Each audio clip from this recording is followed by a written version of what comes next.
Il était une fois, dans un village reculé, une jeune fille qui errait pieds nus dans les ruelles poussiéreuses. Ses vêtements étaient en lambeaux, son regard voilé d'une tristesse insondable. Les villageois, intrigués et inquiets, s'étaient rassemblés autour d'elle, chuchotant entre eux, tentant de comprendre d'où elle venait.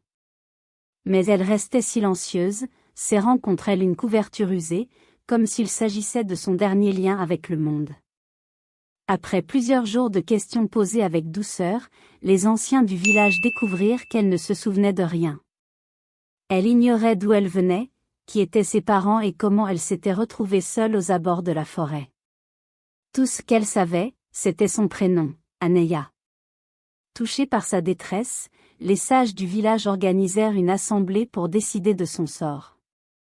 Parmi ceux qui assistaient à cette réunion se trouvait Elia, un homme d'affaires prospère venu de la ville pour une courte visite.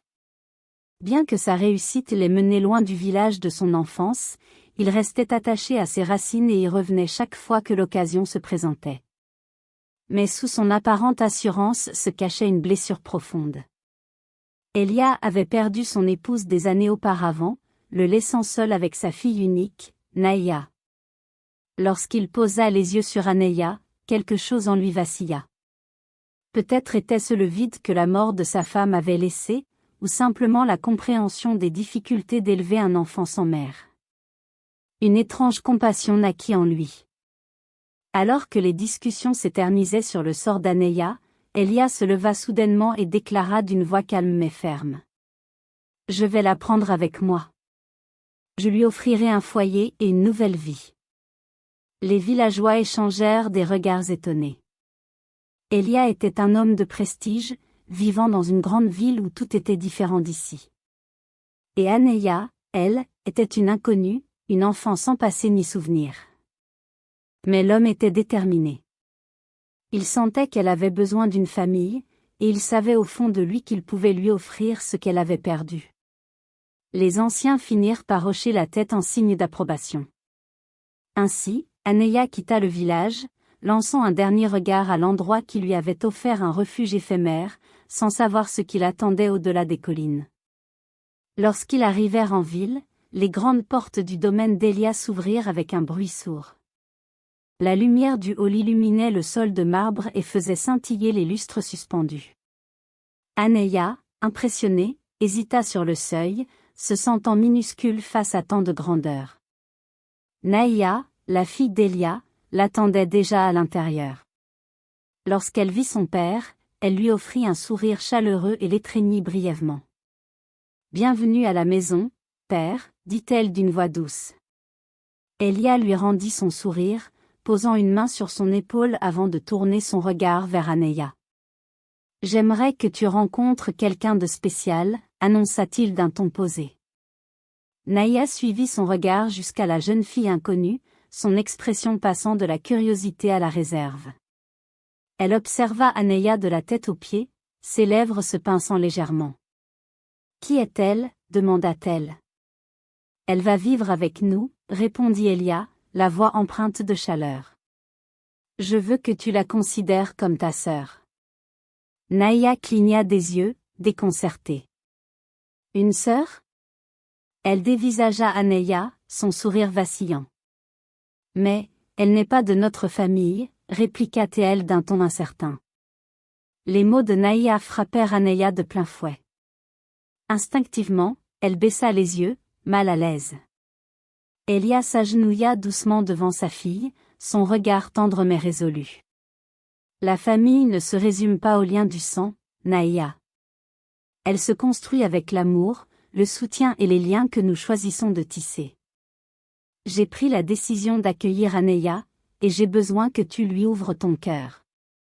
L'expression de Naïa vacilla entre l'hésitation et le doute. Son regard glissa à nouveau vers Aneya, plus distant cette fois. Ce n'est pas pareil, murmura-t-elle, comme pour elle-même. Elia posa une main rassurante sur son bras. Ça peut l'être, si tu le veux bien. Aneya sentit son cœur se serrer. Elle n'était pas la bienvenue. Elle le lisait dans le regard de Naïa, dans sa posture raide. Mais elle tenta un faible sourire, espérant briser la glace. Naïa, elle, força un sourire en retour, mais l'incertitude demeurait. J'essaierai, dit-elle finalement, sa voix à peine audible. Les jours qui suivirent furent teintés de silence et d'efforts maladroits. Elia, déterminée à rapprocher les deux filles, multipliait les occasions pour qu'elles passent du temps ensemble. Il les invitait à partager des repas, les encourageait à s'accompagner dans leurs sorties. Naïa, pourquoi ne montrerais-tu pas la ville à Anéa? Ou peut-être pourriez-vous cuisiner quelque chose ensemble? Ça pourrait être amusant. À chaque fois, Anéa sentait son cœur se gonfler d'espoir. Mais à chaque fois, un rapide coup d'œil vers Naïa la ramenait à la réalité. Son sourire crispé, ses réponses courtes, son regard qui semblait peser chacun de ses gestes. Tout criait que Naïa ne voulait pas d'elle ici. Anéa ne comprenait pas ce qu'elle avait fait de mal. Mais jour après jour, elle sentait la distance entre elles grandir, comme une ombre insidieuse. Jusqu'à ce soir-là. Elia était rentrée d'un voyage d'affaires, les bras chargés de cadeaux, comme toujours. Lorsqu'il tendit un paquet à Anéa, elle le prit avec gratitude. Il s'agissait d'un ensemble de beaux livres. Je me suis dit que cela te plairait, dit-il avec un sourire bienveillant. Anéa le remercia, mais quelque chose dans l'air lui sembla pesant. Elle tourna la tête vers Naïa, qui était assise non loin de là. Son sourire était toujours là, mais ses yeux, eux, brillaient d'une lueur plus sombre. Plus tard, alors qu'Elia s'éclipsa pour répondre à un appel, Naïa brisa enfin le silence. « Tu penses être spécial maintenant, hein » lança-t-elle d'un ton tranchant. Anéa, surprise, se figea, les livres devenant soudain trop lourds sur ses genoux. « Je n'ai rien demandé, murmura-t-elle. Naïa eut un petit rire sans joie. « Oh, mais je vois bien comment il te regarde. Comme s'il t'admirait. Comme si, tu étais moi. » Le cœur d'Anéa se mit à battre plus fort.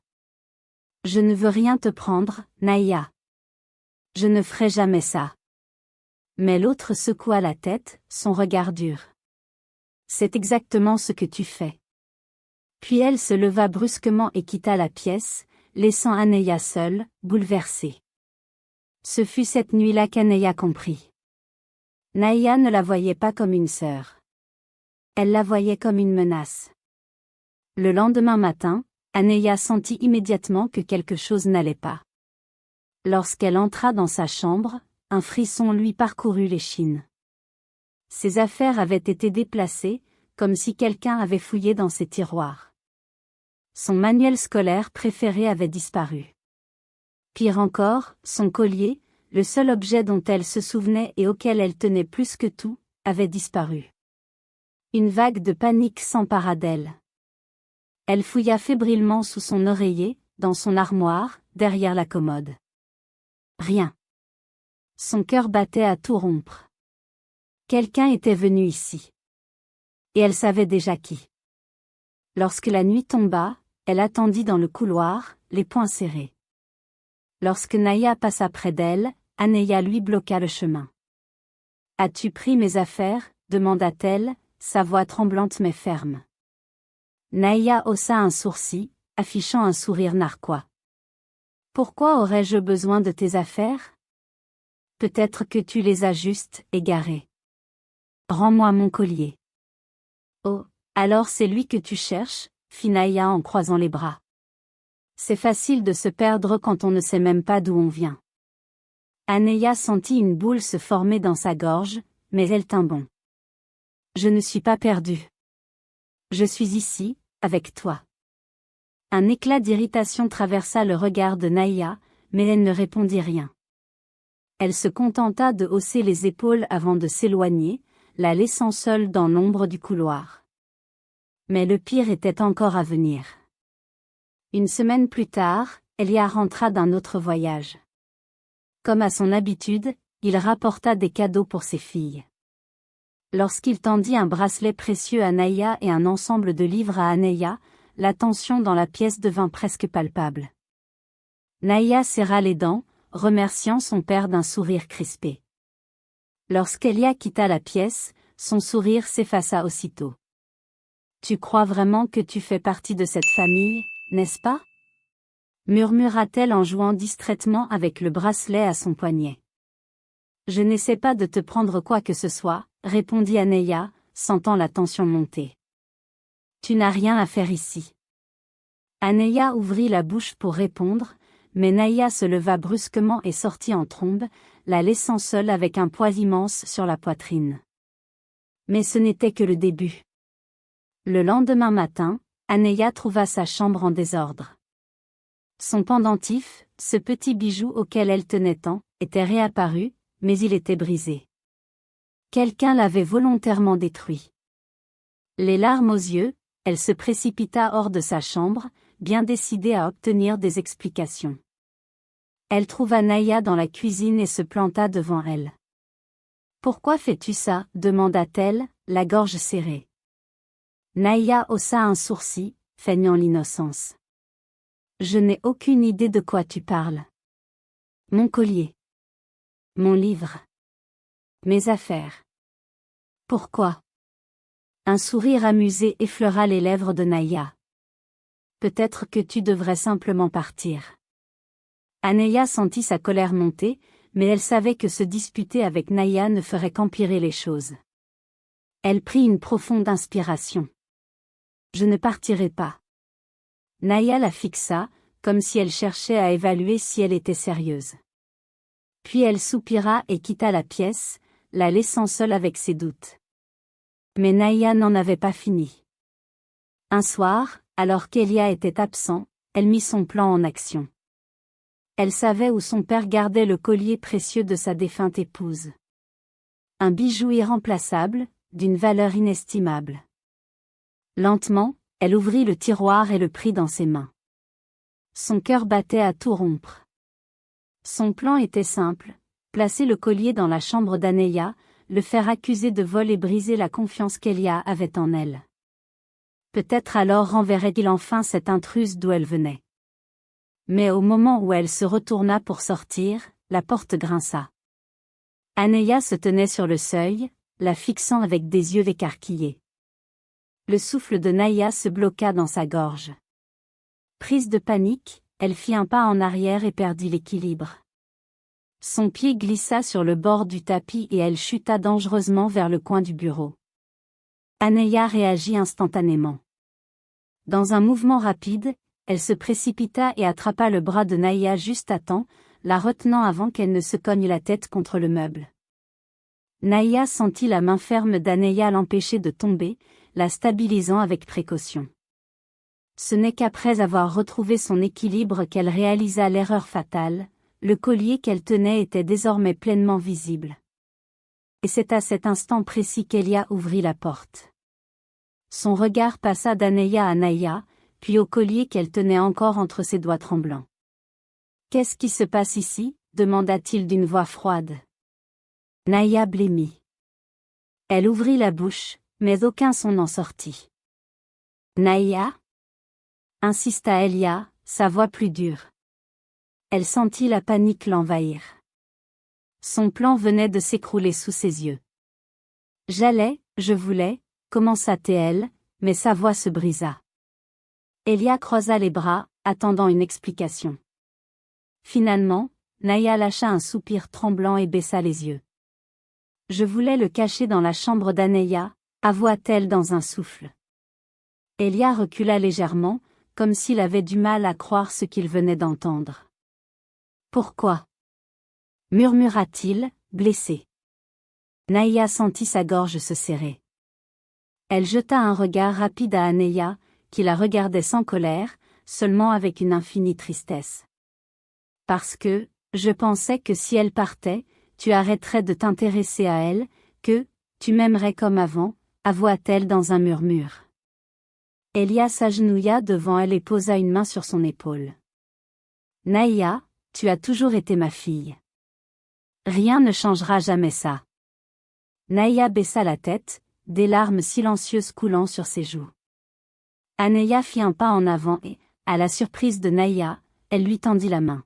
« Je ne veux pas prendre ta place, Naïa, dit-elle doucement. Je veux juste faire partie de cette famille, avec toi.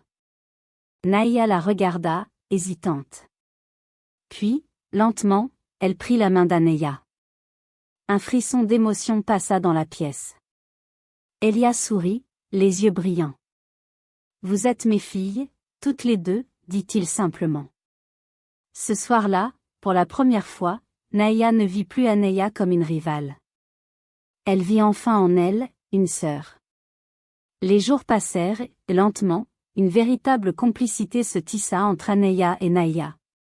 Ce qui n'avait été que tension et silence devint progressivement des sourires sincères, des éclats de rire échappés au détour d'une conversation, des gestes de complicité fugaces.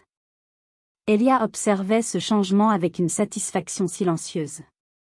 Il savait que l'affection ne se forçait pas, qu'elle avait besoin de temps pour éclore.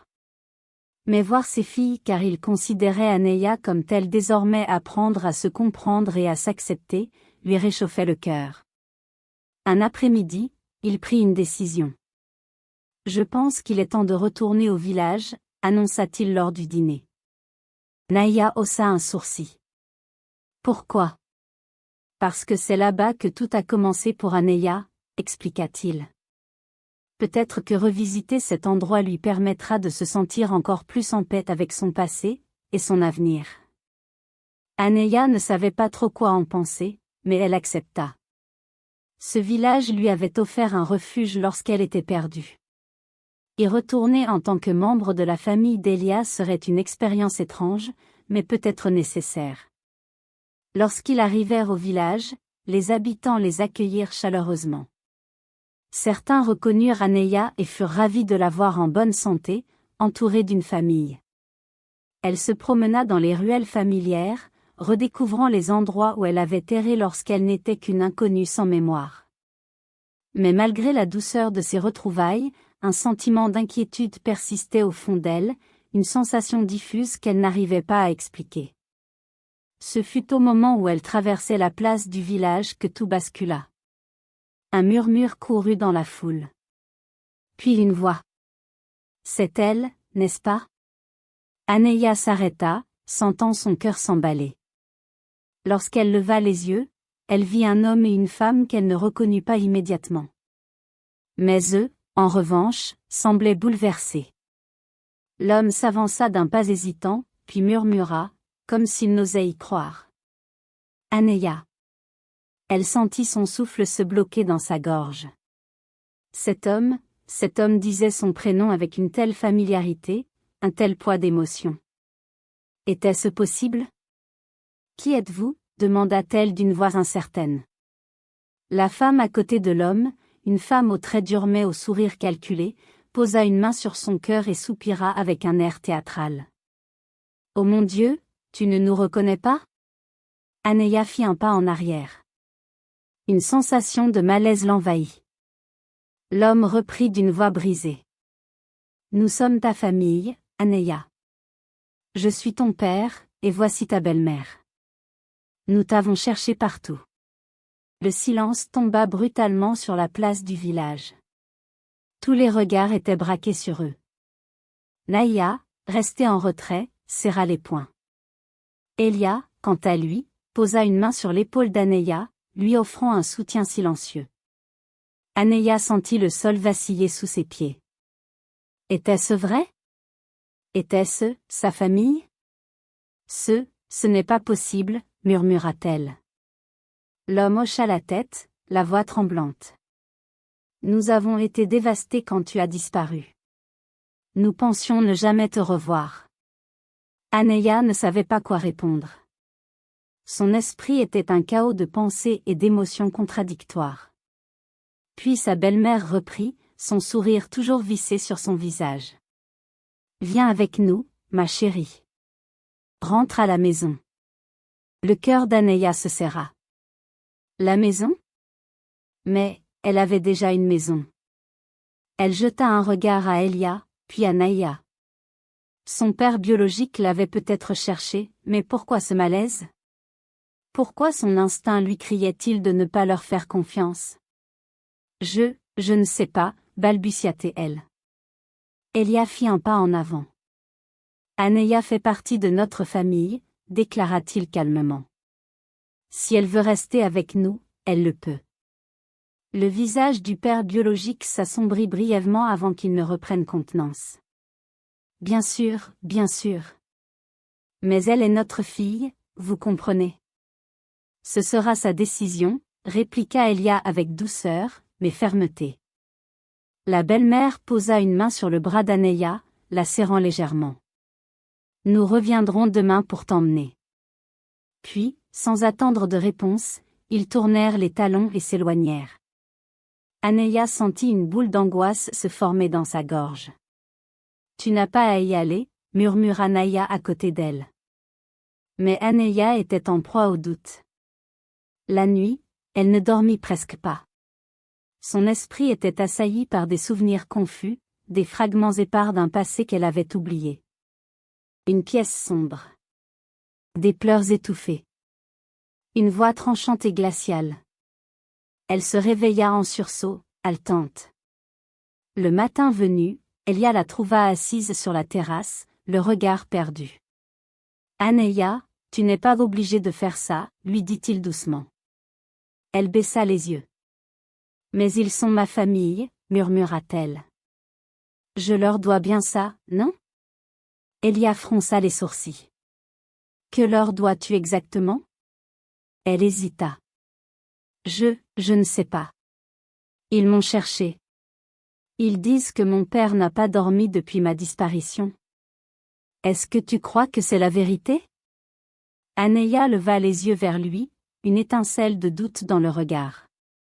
Et puis, elle se souvint. Son père, immobile, silencieux, incapable de la défendre. Sa belle-mère, dure, froide, méprisante. Son enfance, pleine d'attentes non comblées, d'indifférence et de solitude. Elle inspira profondément. « Je veux rester ici, » murmura-t-elle finalement. Elia hocha la tête, un sourire soulagé sur les lèvres. « Alors tu resteras. » Lorsque son père et sa belle-mère revinrent le lendemain, ils trouvèrent une Aneya déterminée. « Je suis désolée, » dit-elle calmement. « Mais ma place est ici. » Un silence tendu s'installa. Le visage du père se durcit un instant, avant qu'il ne reprenne une expression affligée. « Aneya, voyons. Tu es notre fille. »« Une fille que vous avez laissée seule, » murmura-t-elle. Sa belle-mère perdit soudain son sourire.